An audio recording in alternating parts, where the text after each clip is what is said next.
Thank you.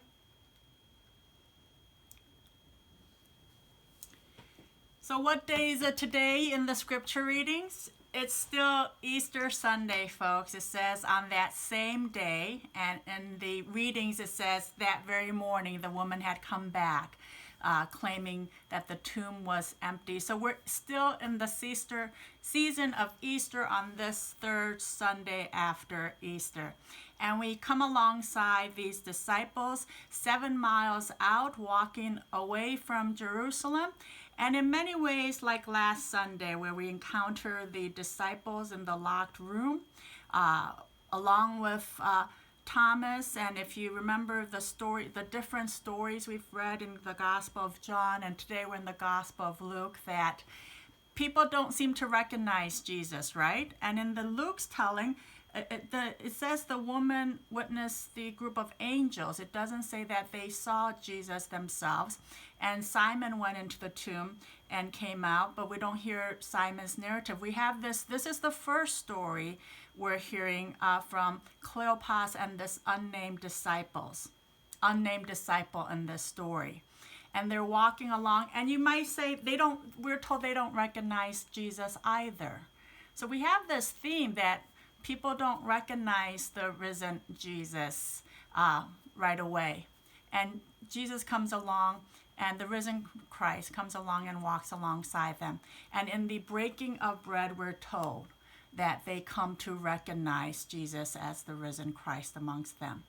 So I want us to it's a very familiar story, and there's different parts in the story that we're called into. And oftentimes people say that we're the unnamed disciple. We're the unnamed disciple walking along in the story, and we're invited into the story. And for me, the part in this story that really resonated for my heart as I read through it is that verse that says, when Jesus asked them a question, they stood still and looking sad. They stood still and looking sad. And it's really resonated for me because we are in this pandemic of the COVID-19. And it seems like many of us, after that initial adrenaline, maybe like the disciples walking that 7 miles away from Jerusalem, they're weary, they're disheartened. Everything that they thought would happen, that a prophet would come and redeem the people of Israel, has not happened. They're like scattered sheep, and they're going out, and maybe their adrenaline's running low, and it's coming to be evening time. And so I resonate with them because I feel like within our COVID-19, life as we expected and life as it should be is no longer what we're witnessing. We all expected that there would be some safety net of medical care. We expected that our healthcare systems would function and no one would be without a ventilator. We expected that we would have income to put food on the table. And those things are not happening, and we've been in this longer than we expect. So we're kind of at a place right now where I think many of us coming to stand still, whether that's out of choice or just complete exhaustion. We've come to stand still, and like the disciples here, may find ourselves in deep grief and sadness. And especially I come to stand still, I'm reminded of the toll this is taking in people before COVID-19 that was struggling with mental health concerns, people who were struggling with death. And right now we're standing still because we can't celebrate the life of people we have died. This past Friday, Donna shared with us how her friend Maureen died of cancer, who was in our prayers. And normally, she would be reaching out to the husband, Bob, bringing food over, giving them a hug, talking about the stories of Maureen's life and witnessing to that love. And that has been taken from us. So we're standing still, and we are sad. And I'm standing still as it becomes very difficult for people, the growing need for food with the continuing loss of income. So all of us, whether it's emotionally, physically, spiritually, financially, are being impacted. And we may not recognize Jesus when Jesus comes to speak to us. So I think of this moment, standing still and feeling sad, as a crossroads. Where Jesus enters into our story is what we often consider a kairos moment. And we see that change, it becoming the moment where Christ enters into our life and in these disciples' story as you read the second half of the story. But oftentimes we come to crossroads, Jesus meets us there, just like Jesus meets these disciples just where they are and how they are. And the disciples don't recognize him immediately, but Jesus remembers them with the stories of when they come to recognize Jesus. It's when Jesus takes the bread, Jesus blesses the bread, Jesus breaks the bread, gives to the disciples, and they're reminded. In the scriptures, we're told Jesus took the bread, blessed the bread, broke the bread, gave to the 5,000. They are also remembered just several days ago in their own context during the Passover meal, what we come to know as Maundy Thursday, that we did during Holy Week, that Jesus took the bread, blessed the bread, broke the bread, and gave it to the disciples. And we will be reminded later in the readings in the book of Acts, which is also written by the gospel writer of Luke, in the birth of the church. It is when the people are gathered and they're breaking bread together, when they're blessing it, when they're taking it, they're giving it, they're offering it, and the church becomes a community in which our lives are taken and blessed and broken and given. And that is the church. And in these scriptures, Jesus reminds them again, as he reminds them of all the prophets. This is not a new story. When people are in this time of death, and this biblical story has always been of life out of chaos in the creation stories, of people in exile becoming the people of God. It's always been stories about being in slavery and going into freedom. There's been crossroads prior to this, the crossroads at that Red Sea, the crossroads at crossing the Jordan River. So Jesus helps them to recall, and they may even recall the Mary's own cry out to God for redeeming, of Zechariah waiting for a prophet to redeem Israel, for Anna and Simeon. And we are at this crossroads.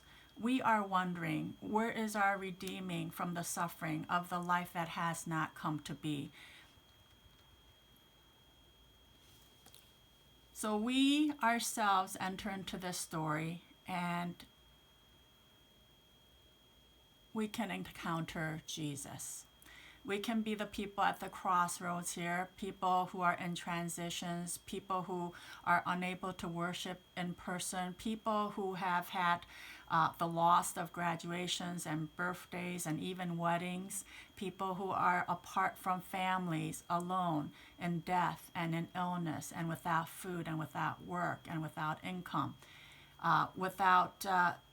some people had their houses on the market. Some people were planning on buying new houses. They're in transitions, and there's people losing businesses. At these crossroads, we can either choose to be the people that says we're still in the tomb. We can be like these disciples on the road that we're leaving Jerusalem, we're leaving community, we're giving up the journey that we had been on. We're often referred to as Christians as people of the journey.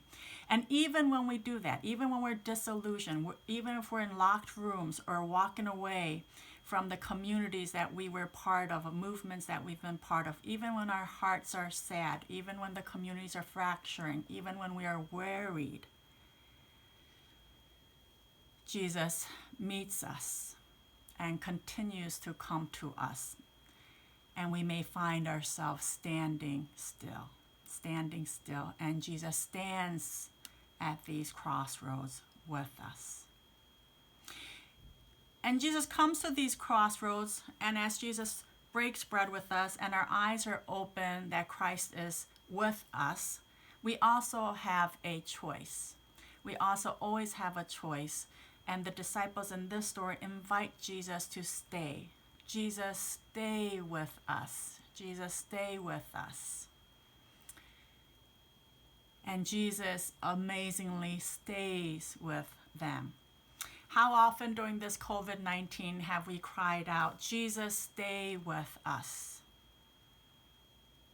And maybe in this crossroads of finding ourselves standing still, we can take the opportunity to invite Jesus. Jesus, stay with us. Stay at home with us.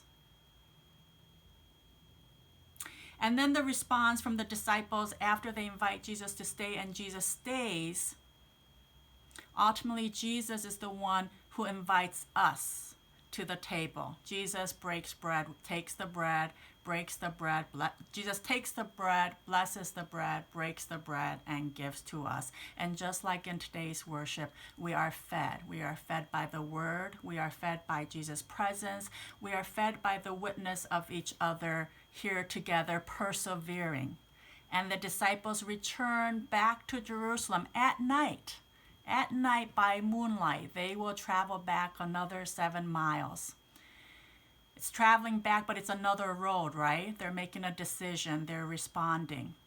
And so there's this overarching theme in all our biblical stories of people on the journey that blossoms will bloom in their time. Blossoms will bloom in their time. We know the stories of difficulties. We know God's presence with us. And so the question I repeat again this week that I asked last Sunday is, what difference does it make to us when we encounter Jesus standing here with us? What difference does it make to us when we experience Jesus take the word, take us, bless us, break our lives open, and give us to the world? What difference does that make for us, and what difference does it make for our world? I want to share 2 stories in which I've seen this difference, these responses. The first story I want to raise up is first a little bit understanding about Native American Awareness Month and why we bring this stories and center it in our worship in the United Methodist Church. Part of it is that because as Christians, we understand that there has been harm done to Native Americans in our history, and we take responsibilities in solidarity with the people. Native Americans before COVID-19 experienced much a pandemic of alcohol, the effects of alcohol abuse and pandemic of drugs in their communities. Oftentimes those are unhealthy behaviors that comes out of a long history of trauma. If you as people have been under genocide, then there are physical and psychological assault on your system through generations. Psychologists and therapists will say that it takes 3 generations for healthy behaviors to eradicate unhealthy behaviors. But if you're in a traumatic system of genocide and always trying to survive, your immune systems are lower. And so you take on certain traumatic and destructive behaviors out of that trauma. And so it has a cycle of poverty. And we know that poverty is related to systems that arises out of oppressing people by who they are. Oftentimes Native American communities are underfunded. There's also shame in the communities because things will never go back to what it was before the genocide. And people experience lower immunity to diseases because they are disproportionately impacted by symptoms of poverty, which also includes lack of proper health care, which leads to higher levels of blood pressure, of diabetes, of asthma. So we're raising awareness that Native Americans and people of color related to racism and the systems of poverty experience higher rates of also suicide. And these are from generation to generation with the other medical symptoms. So in this time, where do I see people respond differently in solidarity with Native Americans? If you've been watching the news, there's been a community of doctors and nurses from San Francisco that sent assistance to the Navajo tribe in Albuquerque, New Mexico, and they listened to the tribe leader calling out for, "We have nothing here," crying out for help. Oftentimes they live in tighter, smaller communities. They don't have as many access to water and utilities, so they live in tighter communities and they share those utilities. And their culture has a value of family and taking care of the elderly and respect of the elderly, who are the holders of their stories and language. And so they have been disproportionately impacted by COVID-19. And just to put it in context, we're talking about 5.2 million Native Americans and tribes today. And in New York City, we have 17 million people. So per capita statistics have shown that Native Americans are third highest after New York, New Jersey, and the death toll. So these doctors and nurses from San Francisco heard their cries. "We have nothing here." And with their hearts burning, they went to be in solidarity with the Native American tribes and assist there. And I think they were able to respond to that because they connected to the shared common understanding of what it means to be one family, one kin, and to have a respect for the life of the elderly, most vulnerable right now under the COVID-19. And they have a shared value with the Native Americans of service, that we are in service with one another. So I share that story for us to think about when we're at crossroads, when we're feeling disheartened and we're feeling worried, and Jesus comes and Jesus reminds us of Jesus himself, God's self, being taken, blessed, broken, and given to us, that we have a part in that family, in that kingdom, and how we ourselves are called. We are taken.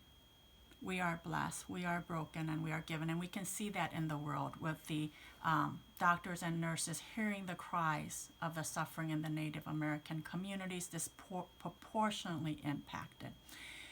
So today I invite us, one of the responses that we can give as United Methodists is that once a year we take an offering for Native American Ministry Sunday. And I understand that some of us are impacted financially. Some of us can't give like we used to. But if you're able to still give, one of the ways that we can respond is to support, in some part, our offering for Native American Ministry Sunday, which you can send in a check if you like and mark it that way. There's a community church called Wilshire United Methodist Church in our Greater Northwest Conference in Portland. They're now called the Great Spirit United Methodist Church. And they were a community of Native Americans who was down to 15 members. And the Bishop, Elaine Stanovsky, heard their cry and felt their need to have someone that can lead the people and the community to a spirit of cohesiveness, that would understand their history, would understand the needs, and the need for us to have Native Americans thriving in their community. It is part of our story.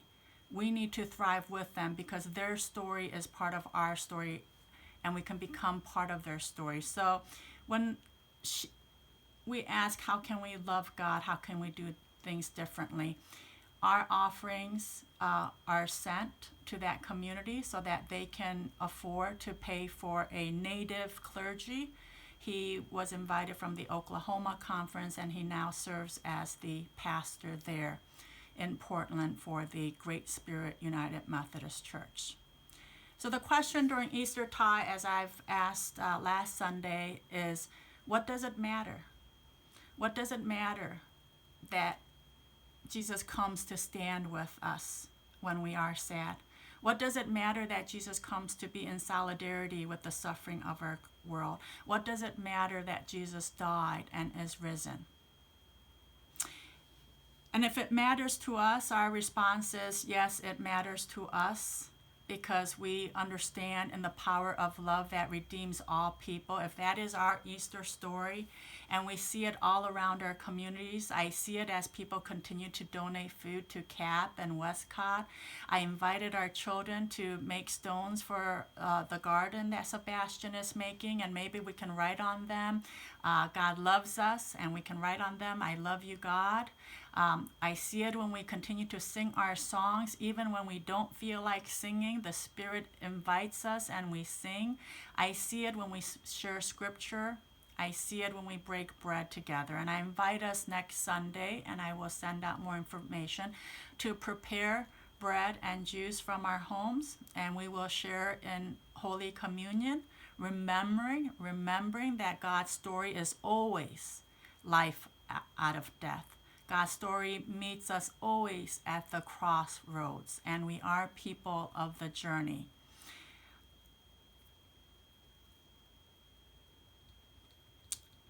This Friday at our prayer and song, we looked at Psalm 116. And the psalmist in the story says, "What shall I return to the Lord for all his bounty to me?" And the response in that psalm is, "I love God because he heard my voice and supplications." Our response as Easter people is always, "I love God. I love God." I invite you to invite Jesus. When we say, "I love God," that's an invitation to Jesus to stay with us. It is a response in our lives when we say, "I love God," to go by another road, to make that 7-mile journey by moonlight. I love God is proclaiming that we are people of the journey. We are people who follows the way of Christ. During this season of Easter, I invite us to continue to witness as people of the risen Christ. And I'm going to conclude with this lyrics that I will read out loud, that was written by Mark Miller and shared with the graduating seniors of the Drew Theological School as they began their journey in seminary at a crossroads in responding to God. And then as they graduate and leave, it's another crossroads to journey by another way. These are the lyrics I like to read. "Join us now, the road is wide, all God's children side by side, where justice shines and love abides. We are headed home by another road. The power of love has made us kin. We are headed home by another road." I invite you after this sermon, as we continue with the hymn after sermon. The hymn is "Just As I Am Without One Plea." And I chose this hymn remembering one of the saints that I met at a crossroads. He went, continued his journey by a different road, Brian Penley. And I invite us, as we sing this hymn, to know that Jesus meets us at these crossroads the same day, in this same hour, inviting Jesus to stay with us as we continue to break bread together.